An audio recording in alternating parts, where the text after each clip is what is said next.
ஆண்டவர் குறிப்பிட்டு நாளுக்காக நிலைக்காக அதிகாலைக்காக என்று சொல்றோம். அதற்கு ஒரு நாளையும் ஆண்டவர் ஆசீர்வதிப்பாராக. விசேஷமாக கடந்த மாதத்திலே ஒரு வாக்குத்தத்தமாக உங்களுக்கு பகிர்ந்து கொண்ட ஞாபகம் சொல்லியிருக்கல. நீதிமொழிகள் 3ஆம் அதிகாரம் 1-10 வசனங்களில் கட்டளைகளுடைய ஆசீர்வாதத்தை குறித்து பகிர்ந்து கொண்டேன். வாக்குத்த வசனம் 10ஆம் வசனம். ஆண்டவர் கொடுத்த வசனத்தை பார்க்கும்போது அப்பொழுது உன் களஞ்சியங்களை நிரப்பி வழியும் உன் தொட்டிகள் புதிய திராட்சை ரசத்தால் நிரம்பி வழியும் என்று சொல்லி ஆண்டவர் வாக்குத்தத்தம் சொல்லி ஆண்டவர் எந்த வாக்குத்தத்தம் கொடுத்தாலும் அப்படி வேதாந்தத்தில் ஒரு கட்டளையோட ஒரு கண்டிஷனோட நீ இருந்தாதான் இப்படி செய்தாதான் உங்களுக்கு ஆசீர்வாதம் என்பதை பழைய ஏற்பாடு முழுவதும் இன்னும் புதிய ஏற்பாடுகளுக்கு கூட நம்ம கொடுத்திருப்பதை நம்ம அறிந்திருக்கிறோம். இந்த காலத்தில் கூட அப்படியாக ஒரு கட்டளையோட தான் ஆண்டவர் எதிர்பார்த்தா நம்ம என்ன செய்யணுமோ அதுக்கு ஏற்றாற்போல நம்மை ஆசீர்வதிக்கிறார். இந்த நாளிலிருந்து அதை நாம் ஞாபகத்துக்குள்ள இருக்கிறோம். ஆண்டவர் எப்படியாக நம்ம ஆசீர்வதிப்பார்னா இந்த வசனங்கள் உபாகம் 28 வசனத்தை நம்ம வாசிப்போம்னா இந்த வசனத்துல நல்ல அழகாக சொல்லிட்டு ஒரு கண்டிஷன், ஒரு கட்டளை, இப்படி செய்தாதான் இந்த காரியம், இந்த ஆசீர்வாதம் என்று சொல்லி அந்த அதிகாரம் முழுசும் நீங்க வாசிக்கும் பொழுது நிறைய ஆசீர்வாதத்தை குறித்து சொல்லப்பட்டது. வாசிக்கலாமா? 28 உபாகமும் 1ஆம் வசனம்.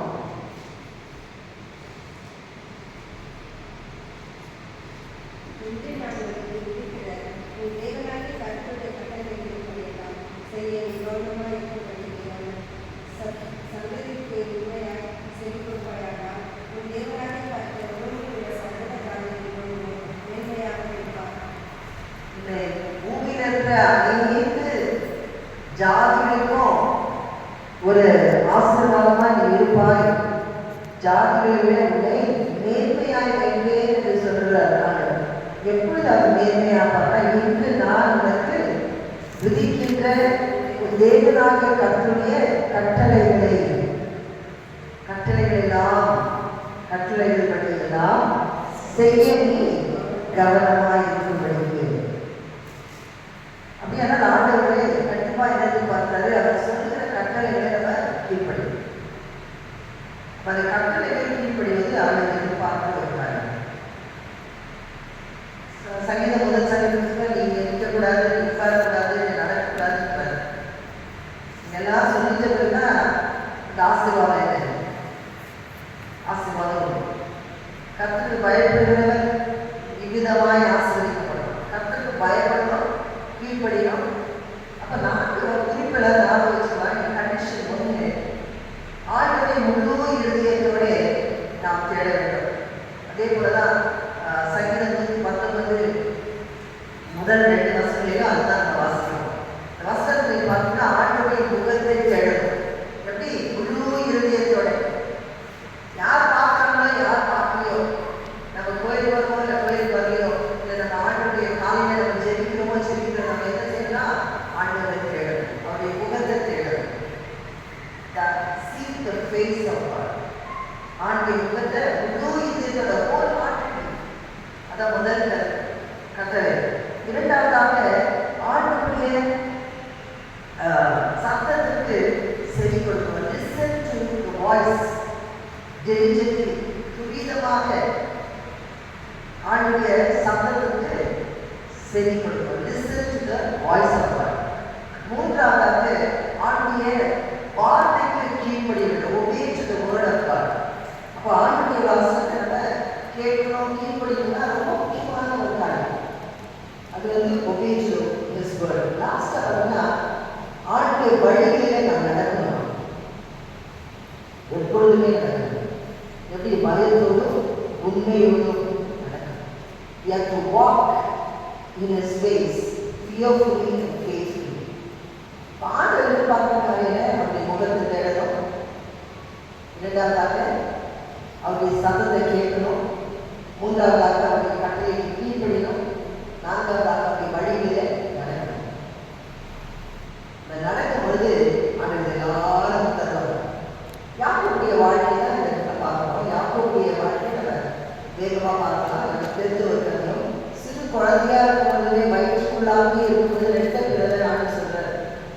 திரு தரிசனம்.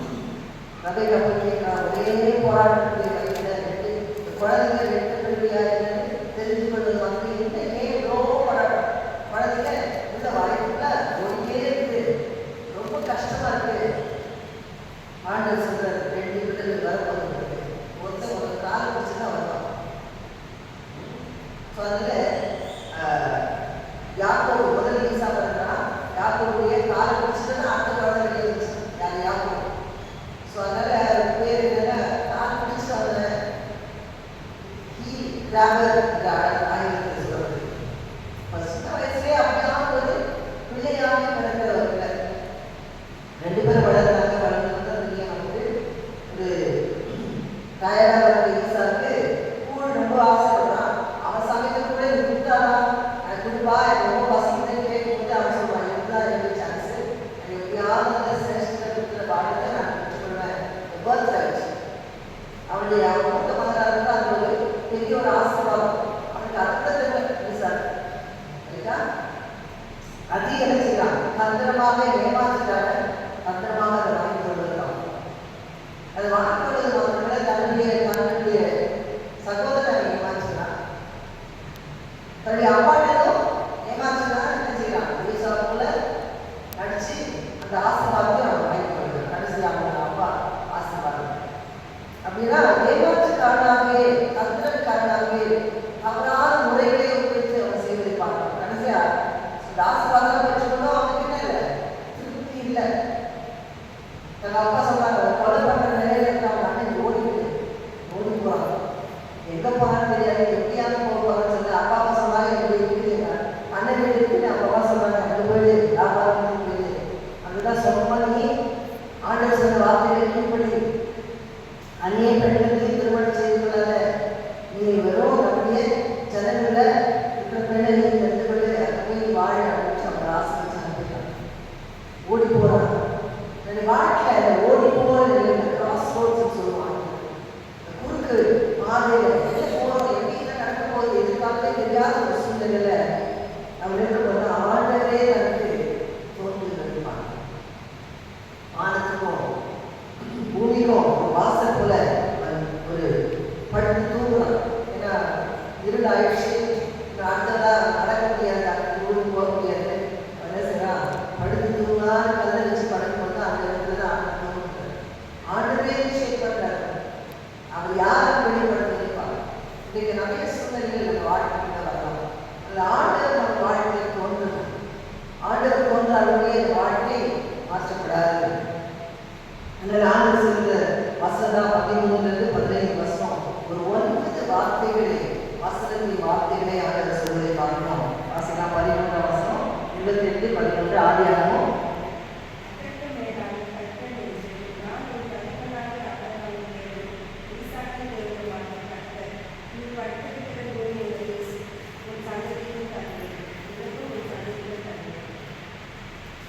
ஆண்டவர் அதை சொல்லுறதை பார்க்கிறோம். நான் தான் இந்த தகப்பனாகிய ஆபிரகாமின் தேவன், ஈசாக்கின் தேவன். இந்த அப்பாவுக்கு நான், தாத்தாவுக்கு நான் தான் தேவன். அதை உணர்த்துகிறார். அதை முதல்ல பார்க்கிறார். ஆண்டு தானே வெளிப்படுத்துகிற ஒரு வார்த்தை. இரண்டாவதாக சொல்கிறாரு, அடுத்த வசனம்,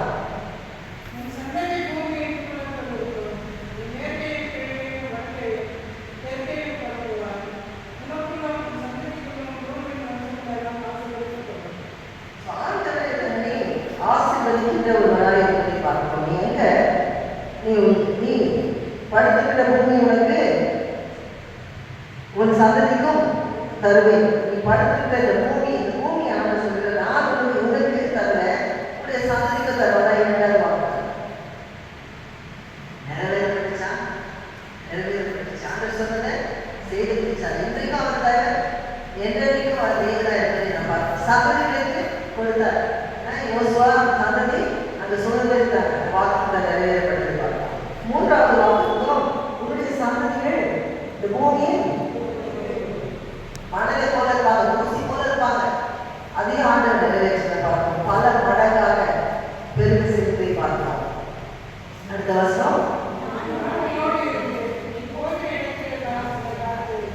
ஸோ சந்ததி மாத்திரமல்ல, உன்னுடைய சந்ததி எப்படி இருக்குன்னா, நீ ஆசீர்வதிக்கப்பட்டவனா இருக்கிறனால எல்லா ஜனங்களும் பூமியில் இருக்கிற அனைத்து ஜனங்களும் ஆசீர்வதிக்கப்படுவாங்க.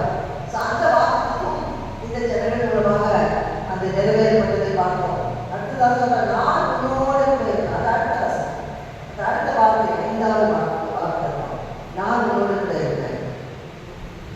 நீ போகிறதெல்லாம் நான் என்ன செய்வேன்? உன்னை காப்பேன். உன்னை காப்பது மாத்திரம் எங்கெல்லாம் போய் அதெல்லாம் நான் உன்னை காப்பேன். Watch over you. நான் உன்னோட இருக்க என்னை காத்துக்கொள்வேன். திருப்பியும் திருப்பி வர பண்ணேன். நடுவில் இங்கிருந்து கேட்டு பார்த்து வரேன். திருப்பியும் நினைச்சுவேன் வருவாய். நான் உன்னை அதை நடத்திச்சு திருப்பி அவனை கொண்டு வருவேன். அடுத்தது,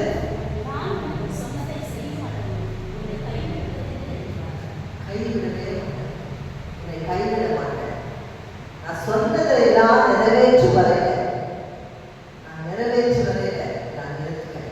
யாக்கோபுடைய வாழ்க்கையை பார்த்தீங்கன்னா, அடுத்த ஒரு 30 வருஷத்துக்கு, ஒரு 20 வருஷத்துக்கு அப்புறம் திரும்பி ஆண்டு கொண்டு வருகிறாங்க. அதை நிறைவேற்றினாங்க. அந்த வாக்குத்தத்தம் நிறைவேறப்பட்டதை நான் யாக்கோபுடைய தேவன் கூட என்று சொல்லி அதை நிறைவேற்றிருப்பாங்க. நான் கர்த்தர், உன் தகப்பனாகிய ஆபிரகாமின் தேவனும் ஈசாக்கின் தேவனும். இப்பொழுது யாக்கோபு தேவனுமாய் இருக்கிறார். 2வது வாக்குத்தத்தம் ஆங்கிலத்தில், I am the Lord, the God of your father Abraham, and your God of Isaac, and God of Jacob also. 2வது வாக்குத்தத்தம், நான் உனக்கும் உன் சந்ததிக்கும் இந்த தேசத்தை கொடுப்பேன். I will give you and your descendants this land. இந்த உறுதியான வார்த்தை, வாக்குத்தத்தம். Your descendants will be like the dust of the earth. உன் சந்ததி இந்த பூமியின் தூளை போல இருப்பார்கள். தூள்னா தூசி போல இருப்பார்கள். 4வதாக பார்த்தீங்கன்னா, உன் சந்ததியின் உன் மூலமாக பூமியின் ஜனங்கள் அனைவரும் ஆசீர்வதிக்கப்படுவார்கள். All the people of the earth will be blessed through your offspring.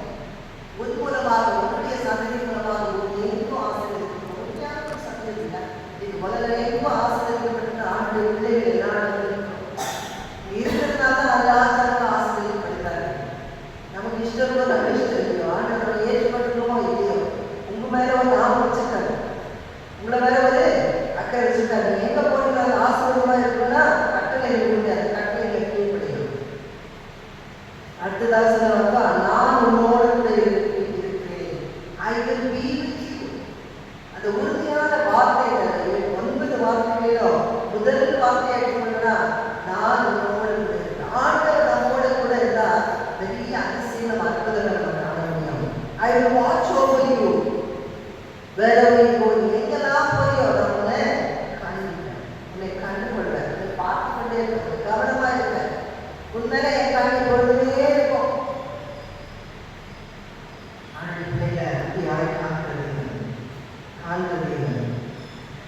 அவர் காவல் புரிகிறது, அவர் காத்துக் கொள்வார். 7வதாக, இந்த தேசத்துக்கு உன்னை திரும்பி கொண்டு வருவேன். நீ இங்கிருந்து போற, நீங்க வாங்க கொள்ற. I will bring you back to this land. I will not leave you until I have done what I have promised. நான் உன்னை விலக மாட்டேன். நான் சொன்ன வார்த்தை நான் நிறைவேறும் வரையில, அது நிறைவேற முடியும் வரையில நான் உன்னை விட்டு விலகாமல் இருக்கிறேன்.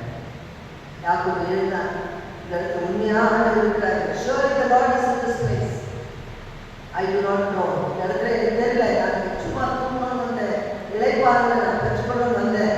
நாங்கள் ஆண்டவர் பயந்தார். He was afraid and he said, this place is none other but the house of God and a gate to heaven. இது தேவனுடைய பரலோகத்துக்கு வாசலாக இருக்கிறது என்று சொல்லி அந்த இடத்தை அவன் ஆசீர்வதித்தான். எண்ணெயை ஊற்றி அந்த பெத்தேல் தேவனுடைய வீடு என்று சொல்லி அழைக்காமல் சொல்லப்படுகிறது. 20வது 22வது வசனம் சொல்றது, நான் போறேன், I will go with you. If you go with me, அவன் ஒரு ஒப்பந்தம் செய்கிறான். என்ன சொன்னா, ஒரு ஆண்டுக்கே ஒரு கதை சொல்றான். என்ன சொல்றாங்க, நீங்க என்ன கூட்டி போனீங்க, எனக்கு திரும்பியும் பத்திரமாக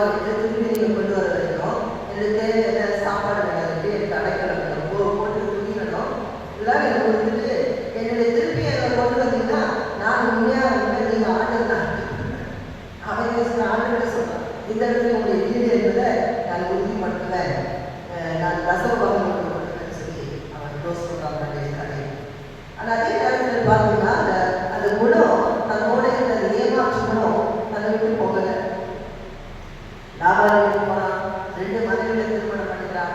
திருமணம் ஆகும்போதும் அங்கிருந்து புறப்படணும்னு சொல்லும் பொழுது தந்திரமாக தன்னுடைய மாமனை கூட ஏமாற்றி கொண்டிருப்பான். தனக்கு வேண்டிய சொந்த அவன் பெற்றுக்கொள்ளணும்னு சொல்லி அற்புதம் தந்திரமாக மீண்டுமாக அந்த செய்த வேலையை கூலியாக தான் பெற்றுக்கொள்வதை கொடுப்பார்கள். திரும்பி வரலாம் 20 வருஷத்துக்கு அப்புறம் தன்னுடைய அண்ணனை பார்க்கணும், தன்னுடைய ஜனங்களை பார்க்கணும், தன்னுடைய தகப்பன் வீட்டுக்கு வரணும். கடைசியில் பார்த்தீங்கன்னா அவனுடைய வாழ்க்கையில் எத்தனையோ ஆசீர்வாதம் வச்சுருந்தான். அது ஆசீர்வாதம் போதுமே இல்லை. உலகத்தின் காரணமாக எல்லா ஆசீர்வாதம் சொத்துக்கெல்லாம் அவனுக்கு இருந்துச்சு. மனைவி இருந்தாங்க, சொத்துக்கள் இருந்துச்சு, ஆடு மாடு இருந்துச்சு, வேலைக்காரர்கள் இருந்தாங்க, எல்லாம் போதுமே இல்லை. உடனே நான் நீ என்னதான் நான் சாதிச்சாலும் ஆண்டவர் கேட்க முடியாது. ஆண்டவர் எதிரி பிடிச்சி ஆண்டவரே ஆசீர்வாதத்தில் வந்து கையேற்ற இடத்துல முகமுகமாய் ஆண்டவரை சந்தித்து ஆண்டவருடைய ஆசீர்வாதத்தை பெற்றுக்கிறது தான் வாழ்க்கையை மாற்றிச்சு. ஆசீர்வாதத்தால் வழியை நான் விட மாட்டேன். ஆண்டுடைய அந்த காரணங்களை நீங்கள் கேட்கிறீங்க. ஆண்டவரே நான் ஆசீர்வதிக்கிறேன். நீ ஆசீர்வதிக்கிறதா யாருமே நான் ஆசீர்வதிக்கிறேன். என் வாழ்க்கையை நீ மாற்றிட்டு கேட்டீங்கன்னா ஆண்டு சொல்வாரு, யாக்கோபை ஏமாற்றிட்டாங்க, நீ ஏமாற்றிட்டாங்க, இஸ்ரவேல் என்று பெயரிட்டு சொல்றாங்க. நீ மேற்கொண்ட நீ வந்து ஒரு அரசர் குடும்பத்திலே சார்ந்தவன், தேவனுடைய ஆசீர்வாதமான மகன் என்று சொல்லி அந்த வாழ்க்கையை ஆண்டு ஆசீர்வதிக்கின்றார். நீ போராடினவன், ஆண்டவரோட போராடி ஆண்டுடைய ஆசீர்வாதத்தை பெற்றுக்கொண்டாய் என்று சொல்லி he was named as Israel. Israel means prince of God.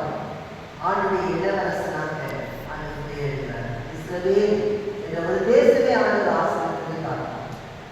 இன்றைக்கு இஸ்ரவேலை பற்றி உலகமே சொல்லிட்டு இருக்கீங்களா? உலகமே யோசித்து நோக்கி பார்த்துட்டு அந்த இஸ்ரவேல் தான் ஆண்டு ஆசீர்வதிக்கப்படுகிறாங்க. அந்த ஆசீர்வாதம் நம்முடைய சந்ததிகளுக்கு கொடுப்பதை பார்ப்போம். ஆண்டவருடைய கட்டளையில அவர் எப்பொழுதுமே வாக்குறுதிகளை கொடுத்தார், நிறைவேற்றாமல் போகவே மாட்டார். வேதத்துக்கு அனைத்து ஆசீர்வாதமும் நமக்கு இருக்கிறது. ஆண்டுடைய அவருடைய ஆவிக்குரிய பிள்ளைகள் நமக்கும் நமக்கு வாக்குறுதி உண்டு. Condition 1, seek the face of God. Yes, seek the face of God. முழு இதயத்தோட ஆண்டவரை நாம் அவருடைய முகத்தில் தேடணும். கட்டளை 2, condition 2, listen to his voice. Listen to his voice diligently. ஆண்டுடைய வார்த்தை சத்தத்தை நம்ம கேட்க வேண்டும். எப்படி கேட்கணும்? அவருடைய சத்தத்தை கேட்கணும்னா நம்ம கூர்மையாக நம்முடைய காதலை வைக்கப்படும். அவருடைய சத்தத்தை கேட்கணும். We need to listen. Then மூன்றாவதாக we have to obey to his word. ஆண்டுடைய வார்த்தைகள் கட்டளைகள் அநேகப்பட்டு இருக்கிறது. எல்லாவற்றையும் நம்ம கீழ்ப்படிய வேண்டும். முழு இதயத்தோட நம்ம தேடுவது போலது, அவருடைய சத்தத்தை கேட்டால் போலது, அவர் கீழ்ப்படிக்கணும். கீழ்ப்படிதல் தான் ஆண்டுடைய வசனத்தின் மிக முக்கியமான ஒரு அம்சம். கீழ்ப்படிதல் ஆட்டோமேட்டிக்காக அவருடைய வழியில நடக்கும். Slow SLO, seek, listen, obey, walk. சேரமா பயத்தோடு உண்மையோடு ஆண்டவரை சேர்க்கிறேன். நம்ம நடப்போம். அன்பின் ஆண்டவரே, காதல்களை கொடுத்து வாக்குறுதிகள் கீழ்ப்படிய விஷயம் ஆண்டவரே, enable us to seek your face, O Lord, listen to your voice diligently.